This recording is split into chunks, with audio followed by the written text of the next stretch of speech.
Good evening, it's Facebook Love, number 168. I hope you're well today. I'm not coming and doing this every single day anymore. I'm doing it when I am home in the evening and when I don't have something pressing making me run out the door. But what is the same as when this all started is that back in March and April, I held inside me a sense of creeping alarm and unease about the coronavirus and about staying home and away from people.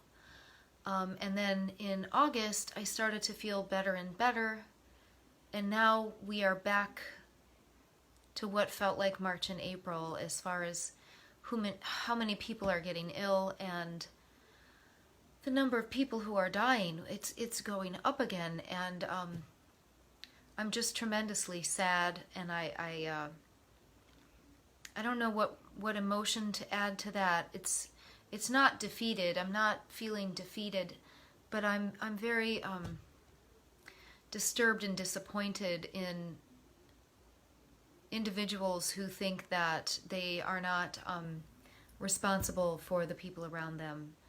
There's an awful lot of folks who catch this that are not sick, and so they pass it along.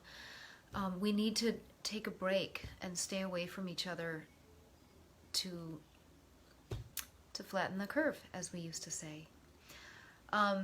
Also, it was a gorgeous autumn day, and I love this time of year.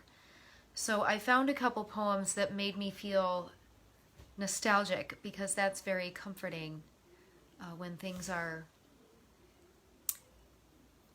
unsteady. Also, we have a massive election coming up. I hope you voted already, and if you haven't, get out there and do it. And don't mail it. At this point, it's too late. Take it to a ballot box if you must, or go straight to the polls on Tuesday.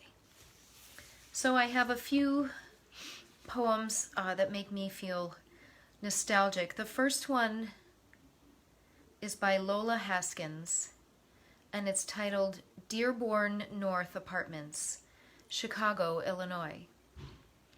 My first place that I lived in the city was a boarding house on North Dearborn at the very tip of the street. It was right at the corner of North Avenue and Dearborn in a boarding house called the Parkway Eleanor Club. And this reminds me of that time when I moved in there in January 1991. 1991. The building is no longer there.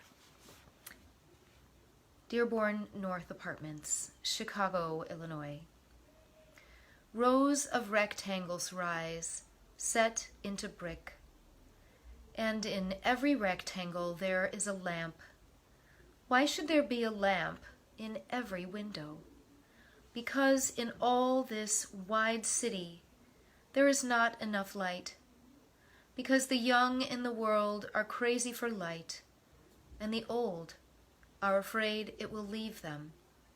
Because whoever you are, if you come home late, but it looks like noon, you won't tense at the click as you walk in, which is probably, after all, only the heat coming on, or the floorboards settling. So when you fling your coat to its peg in the hall, and kick off your heels, and unzip your black velvet at that odd V'd angle, as if someone were twisting your arm from behind, then reach inside the closet for a hanger, just to the dark left where the dresses live, what happens next is a complete surprise.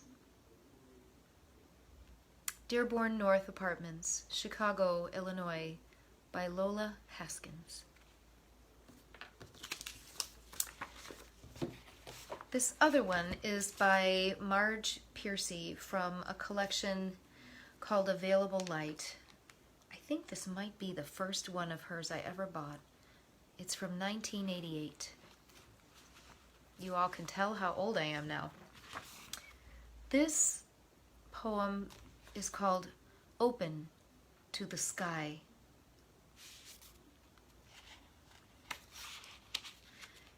It's a different sky every half hour all day. Mouse gray clouds curdle. A high marbleized overcast mimics the ruffled feathers of the bay. Chicory blue and a dusting of white down.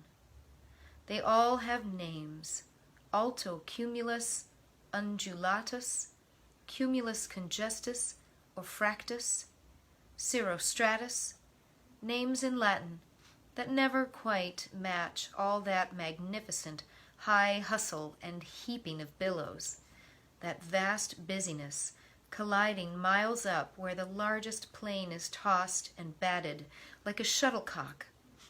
The ocean of air rages with its own bright storm.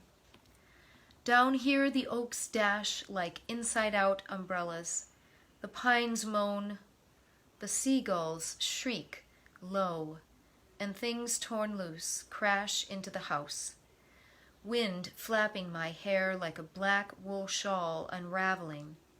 I stand in the running squash vines, a battered scarecrow, and the wind rushes through me. Doors bang open and slam. Great wind excites me as much as a lover. In youth, I was a slave to my moods. Now, I am a creature of the weather, opening, closing petals and apertures, quickened to fizzing and seething, slowed and thickened, scent spinning, clattering. At 50, the sun, the moon, the tides, the seasons rule me like a field gone wild. Open to the Sky by Marge, Piercy. That first poem about Chicago on Dearborn, I can walk into that boarding house where you had to check in and nobody mail ever got past the front desk. I can walk up to that little dorm room that was my room with the bathroom down the hall, into that cafeteria where the food all seemed canned and mushy, up and down the main roads of the north side of the city. And in Marge Piercy's poem, I'm walking through I'm walking through the city. I'm walking through my college town. I feel it. So I leave you with that. This is Facebook Love. I'll see you again.